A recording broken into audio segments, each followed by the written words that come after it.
With regard to federal advocacy, over the past few weeks, a significant amount of work took place in our nation's capital as Congress moved to pass critical COVID-related funding and fiscal year 2021 appropriations legislation, as well as the National Defense Authorization Bill. Sadly, this is overshadowed by the events I referred to earlier, as well as the impeachment process that followed. But specific to this issue that I wanted to talk about, following months of disagreement, Congress ultimately crafted a massive $2.3 trillion omnibus bill.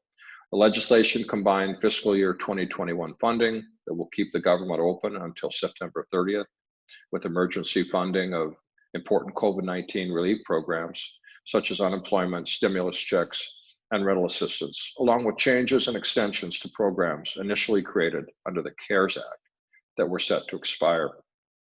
And now President-elect Joe Biden is working to suggest another stimulus bill that we'll be monitoring very closely for the new Congress. Important to credit unions, though, in this year-end legislation, the $284 billion allocation to the SBA PPP program for first-time borrowers and another round for second-time borrowers was important.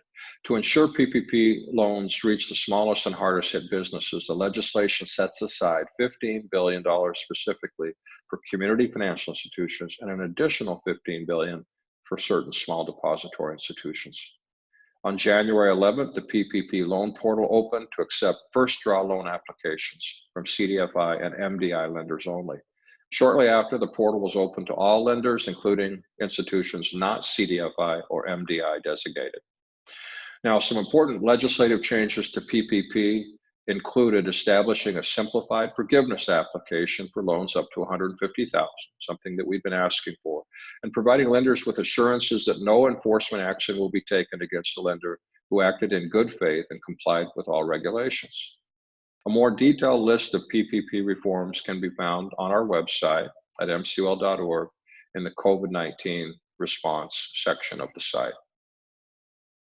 Now, several non-PPP provisions supported by the League and CUNA were also included in that year-end bill, such as a CECL standard delay, extension of the CLF or Central Liquidity Facility, and troubled debt restructuring provisions, and $12 billion in funding for CDFI and MDI programs, all important. Lastly, it also allows forgiven mortgage debt to be exempted from income taxes until 2025, extends the deductibility of mortgage insurance premiums through 2021, and amends the CARES Act so federal credit unions can apply for and receive the employee retention tax credit. As mentioned, Congress was also working on the National Defense Authorization Bill, vetoed by the president in mid-December. However, both chambers voted to override the president's veto, and the bill became law, introducing MCUL and CUNA supported Bank Secrecy Act and anti-money laundering provisions that were part of that important legislation.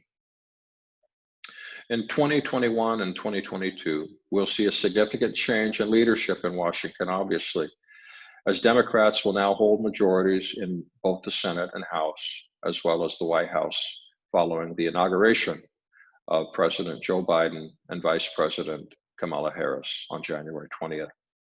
The change in leadership is expected to bring about opportunities and challenges for credit unions. These changes always do. We look forward to working with you to educate our federal policymakers on credit union priorities, and we will adapt to this new environment to make sure that credit union interests are protected and that opportunities for the industry are advanced. Now to shift to our state advocacy agenda. At the state level, the legislature is set to return in January to kick off the 2021-2022 legislative session. Our team does not expect much action in the month of January, as the new legislators settle into their roles and committees and leadership posts are filled. The governor is set to hold her second State of the State address virtually on January 27th, and we look forward to seeing what new policy provisions are in that address. Our team will be focusing our efforts on meeting with and educating the new members of the House of Representatives on the importance of the credit indifference and our not-for-profit tax status.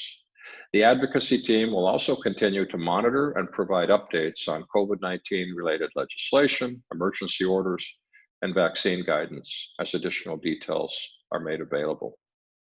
Now, a number of pieces of legislation were signed by the governor in the waning days of 2020. Our staff has been very busy.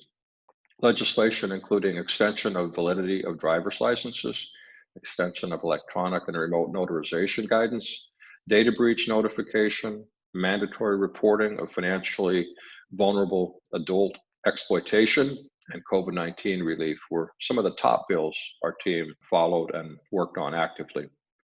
The governor signed all of our top priority bills with the exception of the data breach package. We will continue to work with the governor's team and other interested parties this session to address any lingering concerns and push forward on that important issue. Let me speak about regulatory compliance now, an important priority for the association. In regulatory affairs, our team continues to work with compliance professionals and the compliance network to identify needs within the credit union space. The compliance conference is right around the corner and will be held virtually on January 26th and 27th. To register or find out more about the event, check the education events section of our MCO website or contact one of our team members. We continue to track emerging regulations from the State Department of Health and Human Services on mask and PPE requirements for businesses and Michigan Occupational Safety and Health Administration guidance on workplace safety. As more details from these agencies are available, we will update our website as always on our COVID-19 response webpage of mcol.org.